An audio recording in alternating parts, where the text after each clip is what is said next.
오늘 말씀은 잠언 27장 14절에서 27절까지입니다. 한 절씩 교독하실 때 제가 먼저 읽습니다. 이른 아침에 큰 소리로 자기 이웃을 축복하면 도리어 저주같이 여기게 되리라. 다투는 여자는 비 오는 날에 이어 떨어지는 물방울이라. 그를 제어하기가 바람을 제어하는 것 같고 오른손으로 기름을 움키는 것 같으니라. 철이 철을 날카롭게 하는 것 같이 사람이 그의 친구가 얼굴을 빛나게 하느니라. 무화과 나무를 지키는 자는 그 과실을 먹고 자기 주인에게 시중드는 자는 영화를 얻느니라. 물에 비치면 얼굴이 서로 같은 것 같이 사람의 마음도 서로 비치느니라. 스올과 아바도는 만족함이 없고 사람의 눈도 만족함이 없느니라. 도가니로 은을, 풀무로 금을, 칭찬으로 사람을 단련하느니라. 미련한 자를 곡물과 함께 절구에 넣고 공의로 찌을지라도 그의 미련은 벗겨지지 아니하느니라. 내 양떼의 형편을 부지런히 살피며 내 소떼에게 마음을 두라. 대저 재물은 영원히 있지 못하나니 면류관이 어찌 대대에 있으라. 풀을 벤 후에는 새로 움이 돋나니 산에서 꼴을 거둘 것이니라. 어린 양의 털은 내 옷이 되며 염소는 밭을 사는 값이 되며 염소의 젖은 넉넉하여 너와 내 집의 음식이 되며 내 여종의 먹을 것이 되느니라. 아멘. 어제 이어지는 잠언 27장 후반절은요, 지혜로운 삶의 매우 실제적인 모습을 우리들에게 보여주고 있습니다. 실제적인 모습이 무엇이냐라는 것은 이 말씀이라는 것이 교회 안에서만 이루어지는 어떤 지식적인 전달이 아니라 여러분들의 가정이나 아니면 커뮤니티나 여러분들의 삶 속에서도 그 말씀들이 추상적인 개념을 벗어나 관계와 삶 속에서 책임 속에서 드러나야 함을 말해주고 있습니다. 여러분, 성경적인 지식이 없어서는 결코 되지 않지만 성경적인 지식이 충만해지는 것이 신앙의 전부가 아니라는 거예요. 여러분들의 삶과 가정에서 사람을 어떻게 대해야 하는지에 대해서, 맡겨진 일들에 대해서는 어떻게 감당하는지에 대해서 자신의 삶 속에서 우리는 믿음이 드러나게 된다라는 거예요. 여러분들의 믿음이 삶에서, 가정에서, 관계 속에서 드러난다라는 거예요. 보세요. 신앙은 교회 안에서만 보이는 것이 아닙니다. 예배 시간에 아멘을 잘한다고 해서 믿음이 좋은 것이 아닙니다. 또 하나님의 은혜입니다, 할렐루야, 임마누엘, 이런 성경적인 용어들, 신앙적인 말을 많이 한다고 해서 그가 신앙이 좋다라고 볼 수가 없습니다. 그렇게 신앙적인 말을 한다 할지라도 집에서 배우자를 어떻게 대하는지, 혹은 자녀와 가족에게 어떤 말을 하는지, 그 모습 속에서 우리는 믿음이 드러나게 된다라는 거예요. 그래서 신앙은요, 말이 아니라 관계 속에서 보여지게 되어 있어요. 말로만 있는 것이 아니라 사람을 대하는 태도 속에서 우리들의 믿음과 신앙이 보여지게 된다라는 것입니다. 그래서 오늘 본문은요, 두 가지 영역을 소개하고 있습니다. 첫째는 사람과의 관계 속에서 우리들의 믿음과 우리들의 신앙에 대한 이야기들이 보여지고 드러나게 된다라고 말해주고 있고요. 둘째는 맡겨진 삶에 있어서 그 관리를 어떻게 하는지에 대해서 우리들의 믿음이 보여지고 있다라는 거예요. 14절 말씀은 이렇게 기록하고 있습니다. 이른 아침에 큰 소리로 자기 이웃을 축복하면 도리어 저주같이 여기게 되리라. 네, 너무도 재밌는 말씀. 이른 아침에 큰 소리로 자기 이웃을 축복한다 할지라도 오히려 그 축복은 도리어 저주같이 여기게 되리라. 여러분, 이 말씀은 이런 의미입니다. 아무리 좋은 말이라 할지라도 상대방을 생각하지 않고 고려하지 않고 말한다면 그것은 결코 아무리 좋은 말이라 할지라도 그에게 덕이 되지 않고 좋은 말이 되지 않는다라는 그런 말이. 그래서 지혜로운 사람의 말은 무슨 말을 할지 뿐만 아니라 언제 어떻게 말해야 할지도 생각하는 사람이 지혜로운 사람이라는 거예요. 그냥 단순한 예로 아침에 깨울 때도 마찬가지예요. 여봐 일어나. 뭐 이렇게 일어나는 거 좋은 말이죠. 좋은 말이지만 그 감정이 그 표정과 그 목소리 톤에서 다 드러나는 거 아닙니까? 아무리 좋은 말이라 할지라도 언제 어떻게 말을 해야지 따뜻한 말로 다양하게 하는 시도가 우리에게 너무도 필요합니다. 결국 지혜로운 사람은요, 좋은 말만 하는 사람이 아니라 상대방을 배려하면서 말하는 사람이에요. 나는 배운 게 있으니까, 나는 뭐 똑똑하니까, 그렇지 못한 사람들 앞에서 내 언어의 수준으로 아무리 어려운 말을 하면 그 사람들이 좋은 말인 거 알지만 그게 무슨 말인지 모르면 그들을 무시하고 업신여기는 그런 말밖에 되지 않는다라는 거예요. 오히려 낮은 자세로 그들의 수준에 맞는 말들이나 또 그 때에 또 그 상황에 맞는 적합한 말을 하는 것이, 상대방을 배려하는 것이 그게 지혜로운 사람이다라는 거예요. 그래서 지혜로운 사람은 말의 내용뿐 아니라 때와 방법도 분별한다라는 것을 오늘 우리에게 말씀해주고 있습니다. 또 17절 말씀은 이렇게 기록합니다. 철이 철을 날카롭게 하는 것 같이 사람이 그의 친구의 얼굴을 빛나게 한다, 이렇게 말씀해주고 있습니다. 여러분, 우리들은요 사람들을 통해서 성장하는 거예요. 혼자 성장하는 거 그렇게 결코 쉽지 않습니다. 그러면 어떻게 서로를 통해 성장하느냐? 서로를 더 날카롭게 하고 빛나게 만드는 그런 공동체가 이루어져야 한다라는 거예요. 그게 더 무슨 말이냐? 혼자 쉽게 지혜로워지기는 어렵지만 주위 사람들 혹은 친구들, 때로는 동료들 혹은 부모들이나 자녀들을 통해서 그러한 건강한 관계 속에서 우리는 서로를 배우고 서로 도와야 성장한다라는 의미예요. 타산지서, 제가 유일하게 한자로 쓸 수 있는 그 사자성어입니다. 상대방을 보면서 좋은 곳에 내가 취하는 것, 그게 어린 사람에게도 우리는 지혜를 받을 수 있는 것이고요, 또 시간과 연륜 속에 계신 어르신들을 통해 우리는 지혜도 얻을 수 있다라는 거예요. 그래서 서로를 배우고 서로를 도와야 서로가 성장한다라는 것입니다. 그래서 지혜로운 공동체, 우리의 H도 은혜 공동체는요 서로를 깎아내리는 것이 아니어야 하는 거예요. 서로를 깎아내리는 것이, 서로를 더 날카롭게 빛나게 하는 그런 H도 은혜 공동체가 되어야 한다는 거예요. 말하자면 친구가 나를 조언할 때, 아니면 신앙의 동료 사람들이 나를 조언할 때 내가 짜증을 내거나 피하지 않고 받아들일 줄 아는 그런 사람들이 되어야 한다는 거예요. 그러한 관계 속에서 우리는 성숙하고 성장해 간다는 거예요. 때로는 그것이 감정적으로 기분이 나쁠 수도 있어요. 또 말하는 사람들이 감정이 섞이면서 업신여기면서 그렇게 말하는 것, 또 우리가 며칠 동안 계속 보지 않았습니까? 상대방의 티를 보기 전에 나의 들보를 보며 내가 하나님 말씀의 기준에 의해서 어떻게 그렇게 대하고 있는가, 말하고 있는가 또 진단하면서 말해야 하는데, 상대방의 말들에 있어서 우리는 그것을 그런 관계 속에서 받아들이며 성숙해야 한다는 거예요. 예를 들면 이런 것입니다.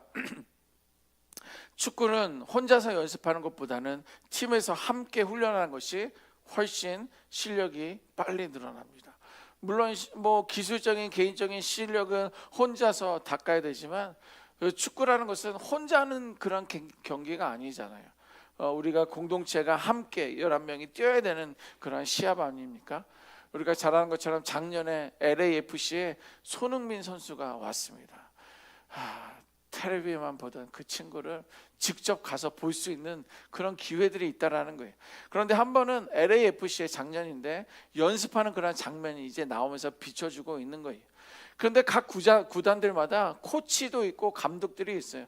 그 다음에 뭐 어떻게 골키퍼를 위해서 코치가 붙고, 또 어떻게 뭐 공격수를 위한 코치가 붙고, 각 포지션들마다 공격들이 있어서 십수명을 그렇게 코칭을 하는 거예요. 그런데 뉴스에서 말하는 것은 손흥민 선수가 다른 선수들에게 다른 선수들과 함께 연습할 때에 그 코칭을 해주고 있었다라는 거예요. 사실 손흥민은 같은 선수이지 코치가 아니거든요. 그런데 코칭을 할 때 사람들이 즐겁게 연습을 하며 또 행복해하는 그런 모습들이 정말 선한 영향력이 되었다. 그런 뉴스의 기사였다라는 거예요. 이렇게 친구에게 배우면서 서로의 실력이 좋아지고 팀 전체가 빛나게 되는 거예요. 아니 너는 뭐야, 나보다 더 연금을 많이 받고 왔기 때문에 너는 나를 가리키는 거야? 이런 마음이 나에게 있다면 좋은 기술이나 우리가 연합할 수 있는 것을 우리가 받아들이지 못하라는 거예요. 그래서 여러분들 아실지 모르겠지만 작년에 LAFC가 한 11위, 12위였습니다. 근데 올해 막 이렇게 통계를 보니까 3위, 4위까지 올라간 거예요. 예. 그래서 한 개인이 할 수 있는 것이 아니지만 그러나 한 개인을 통하여 팀 전체가 윈윈한 그런 모습들을 볼 수가 있습니다. 이것이 바로 오늘 말씀에 말하고 있는 철이 철을 날카롭게 한다라는 것을 보여주고 있는 거예요. 그래서 좋은 친구, 좋은 동료, 좋은 공동체가 우리의 삶을 더 날카롭게 아름답게 빛나게 할 줄 믿습니다. 그래서 오늘 계속해서 관계 속에서 나타나는 어리석음들을 지적하고 있습니다. 15절 말씀 보면 끊임없이 다투는 배우자에 대한 이야기가 나오고요. 16절에 보면 분노를 숨길 수 없는 사람들을 말해주고 있습니다. 20절에 보면 욕심이 끝없는 마음에 대하여, 21절에 칭찬에 흔들리는 사람에 대해서 성경은 말해주고 있습니다. 어떻게 보면 한 절씩만 가지고서 한 번의 설교가 될 수 있을 정도로 잠언의 교훈들이 각 절마다 언급하고 있는데, 결국엔 그 위에서 언급한 내용들은요 늘 자기 중심성에 대해서 말해주고 있는 거예요. 어떠한 내용이든지 간에 그것은 자기의 중심성에 대해서 이야기하고 있는 것입니다. 자기의 중심성이 무엇입니까? 나의 생각이에요. 나의 감정이에요. 또 내 안에 시작된 욕심에 대해서 이야기해주고 있는 것입니다. 상대방을 배려하지 않고, 상대방을 고려하지 않고, 내 마음이 먼저다, 내 뜻이 우선이다, 내 몫이 더 중요하다라는 나라는 그 마음이 관계의 삶을 어지럽히고 삶의 상처를 남기게 된다라는 거예요. 여러분, 자기 중심성은요 모든 갈등과 어리석음의 뿌리입니다. 어떠한 말이든지, 어떠한 표정이든지, 어떠한 삶이든지 자기 중심성은 모든 갈등과 어리석음의 뿌리예요. 사랑과 삶을 지혜롭게 하기 위해서는요 나보다 상대와 공동체를 먼저 생각하는 마음이 필요하다라는 거예요. 그러므로 지혜로운 사람은 관계 속에서 말에 절제가 있어야 되는 거예요.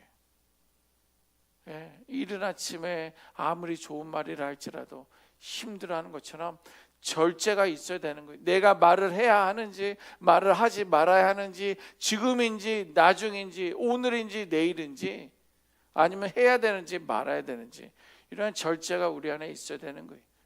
그리고 사람을 세워주는 것, 그것이 마음을 다스릴 수 있는 것이 지혜로운 사람이다는 것입니다.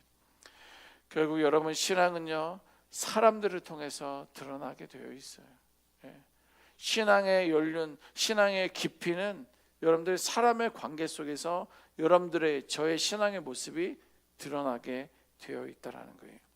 교회도 마찬가지입니다. 좋은 프로그램, 어제도 또 좋은 프로그램들이 와서 많은 사람들이 와서 좋은 시간을 가졌습니다. 그런데 그 좋은 프로그램이 교회를 건강하게 하는 것은 절대 아니에요.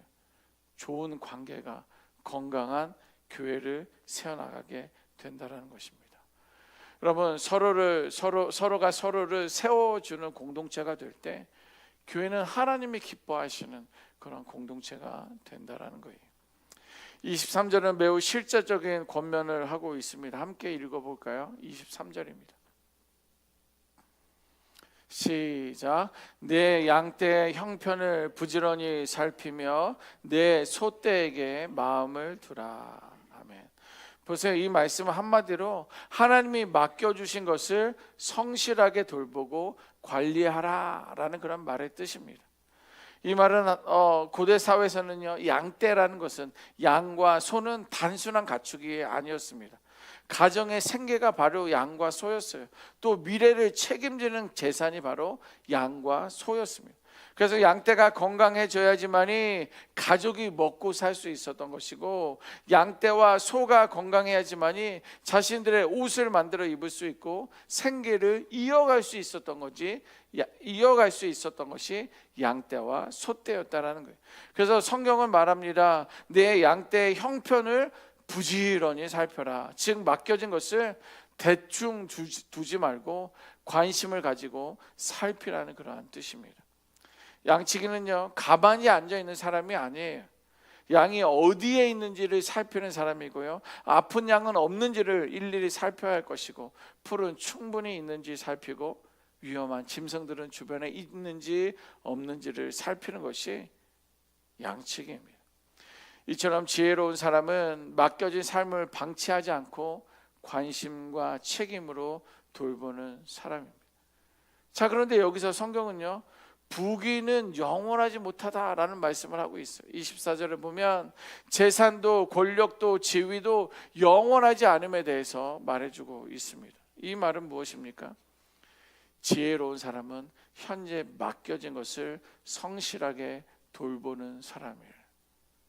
신실하게, 꾸준하게, 성실하게 그것을 돌보는 사람이 지혜로운 사람이다 라고 말해주고 있습니다. 본문은 아주 현실적인 그림을 보여주고 있습니다. 풀이 자라면 양이 먹을 것이 생기고, 또 양은 이후에 나의 옷이 될 수도 있고, 염소는 밭에 값이 되는 것뿐만 아니라 염소의 젖은 가족의 생계가 된다라고 성경은 말해주고 있습니다. 결국 성실한 관리가 삶을 지탱한다라는 거예요. 여러분, 우리들의 신앙도 마찬가지입니다. 하나님은 우리에게 가정을, 자녀를, 직분을, 교회를, 사명이라는 양떼를 맡겨주셨어요. 물론 어떻게 보면 저에게 더 많은 책임들도 있을 수 있으나, 그러나 우리는 공동체로서, 권사님으로서, 또 집사님으로서의 그러한 사명들을, 우리들에게 맡겨주신 그러한 사명들의 양떼를 맡기셨다라는 거예요. 지혜로운 사람은요, 큰 꿈만 꾸지 않습니다. 맡겨진 양떼를 매일매일 살피는 그런 사람이라는 거예요. 신앙은 거창한 데서 시작되는 것이 아니라 작은 양떼를 성실히 감당할 때, 그때 신앙이 시작된다라는 거예요. 오늘 이 잠언 27장은 지혜로운 삶의 모습을 두 가지를 보여주고 있습니다. 첫째는 사람들을 바르게 대하라는 거예요. 말과 태도를, 사람을 세우는 자가 사람을 바르게 대하는 사람들이. 둘째, 맡겨진 삶을 성실히 돌보는 것. 하나님이 맡겨진 양떼를 부지런히 살피는 자가 지혜로운 사람이다 말씀해주고 있습니다. 결국 사람을 사랑하고 맡겨진 삶을 책임 있게 사는 삶이 지혜로운 자의 삶인 줄 압니다. 하나님께서 아름다운 신앙의 모습으로 그렇게 맡겨진 삶을 성실하게 살아갈 수 있는 지혜로운 자가 되시기를 주님의 이름으로 축원합니다. 아멘. 기도하겠습니다.